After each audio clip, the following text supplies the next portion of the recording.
He can do amazing things. He's a miracle working God. I have experienced that. My family has experienced that. My community has experienced that. It is real.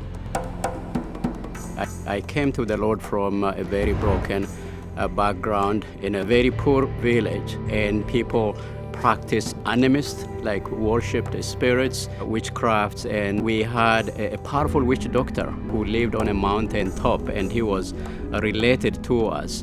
And this witch doctor had power from the spirits. He was able to bring rain and stop rain, and when he cursed people, people died instantly. When he cursed the harvest, harvest dried up. So he had demonic power. Because he was related to us, my father was one of the people who served him. For example, my father was required to wake up every morning at around 5 o'clock and drink alcohol non-stop and smoke non-stop. And whenever my father missed any of those instructions, something tragic happened in our home, that a child with no sickness would die instantly. And it was a cursed home, a cursed family. When I was born, my parents did not give me a name because every child died. My parents had given up hope. So they did not give me a name because they thought I would also die.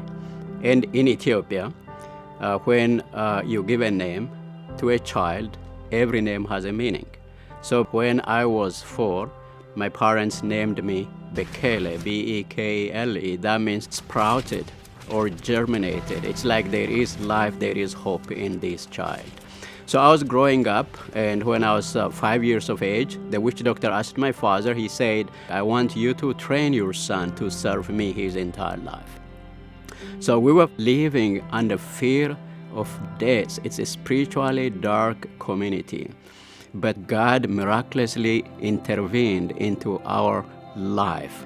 One night, God decided to send 2 angels who came and sat down in front of my father at night, and they started teaching him about who the true God is. You know, the angels did not tell my father how he can get into heaven, but they said they would send 2 men. So 2 days later, these 2 men from another village, God sent them to come and tell my father that the only way he can get into heaven is if he believed in Jesus Christ, who is the Son of God, who came down to save sinners by dying on the cross. And some of the things they said, I still vividly remember. They said, if you believe in Jesus and deny demons, you will stop drinking alcohol. You will stop smoking. God will change your life. I stood up from where I was sitting, walked up to these 2 men who were still standing as they told us the good news. And I asked this question, do you mean my father would stop beating my mom if he accepted Jesus? They said yes. And I didn't know at that time what accepting Jesus meant.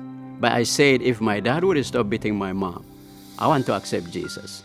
I was the first one from my family to come to Jesus. And then the 2 men, they turned their attention to my dad and they said, what about you? And he said, I will also accept Jesus. So the same day, God's grace and mercy and the love came on our lives, on our family in a special way. And my father, my mother, my older sister, and myself, I was 5. The 4 of us accepted Jesus. And 2 days after accepting Jesus, another miracle happened to my father. My father had never been to school because we didn't have a school. He was completely illiterate, unable to read or write, and he was keeping cows alongside a river. And as he was walking with the cows, he finds on the ground a Holy Bible sitting.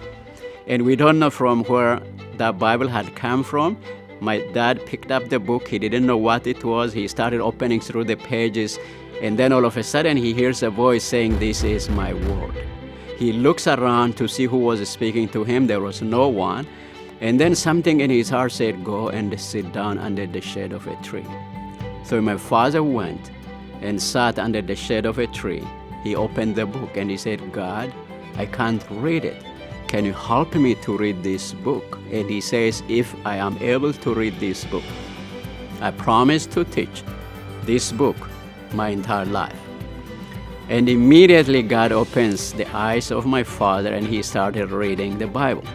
And he comes home that afternoon and he says, I want the whole village to come to my place. Because he was working with the powerful witch doctor, anything he asked, people did with fear. So the whole village of about 400 men and women showed up. He stood up, he told his story, and he invited people to accept Jesus. And that night, the entire village came into Christian faith. And God started working mighty, mighty miracles, revival, and sweeping throughout the villages, because God wanted to demonstrate to people who He is and how powerful He is, that He is the creator of the universe, and He is more powerful than any other God that people were worshiping. So many people were turning to Jesus and denying demonic power, the spirit world, their association with the witch doctor. So after preaching the gospel for about 37 years, nearly 4 decades, my father passed away. And what is a miracle? Is during the entire period, the only book my dad could read was the Bible. I gave him the Bible and any other book, and he could read the Bible, he could understand, he could teach, but he could not even show me a single letter in any other book. And I asked, Dad, what's wrong with you? The letters are the same. How can you read this and you cannot read the other one? He says, when I open the Holy Book, it's like somebody is holding a powerful torch over my head. And it's bright and I could see everything. But you give me any other book, it's dark, I can't. So that is my salvation story. And my tribe now, my tribe is about 1.5 million people in Ethiopia. It's called Kambata tribe. And about 97% are born-again believers. We have sent so many missionaries from my tribe to different parts of the country as well as outside the country. So I grew up in that family, experiencing the power of the gospel. It is real in my life. It's like day and night. From complete darkness and brokenness and hopelessness, that the good news of our Lord Jesus Christ brought me into complete light and life and dignity. So I have experienced that, and anyone can experience that by knowing who Jesus is and by committing their lives to Jesus. The gospel of Jesus is powerful to transform lives. So my encouragement and my invitation to you as you listen to this testimony, to my story, is that just simply put your faith in Jesus and say, Jesus, I also want to experience your power. I also want to experience the power of the gospel. I want to experience that transformation. And it is real. You can experience that.